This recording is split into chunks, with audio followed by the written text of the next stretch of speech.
osata kumudzi wa Mulungu wachona di Yesu amene anatuma mwana wake wokondedwa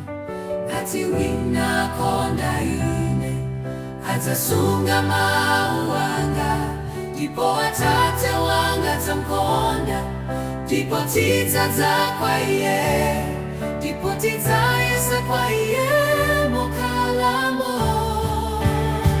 amene ali Mulungu owona yekha Atate wa Yesu Kristu. Yesu ndiye mwana wobadwa yekha wodzalitsidwa ndi Mzimu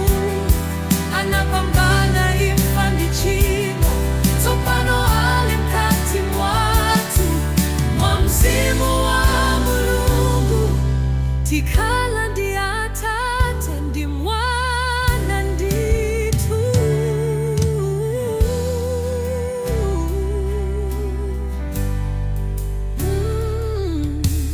Yesu anatumidwa pa dziko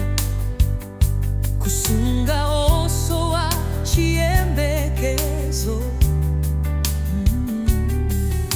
wachita chifundo ndi mphamvu anagonjetsa tchimo pa mtanda koma chigonjetso chinali mwa iye muthupi osatha kukhala ponse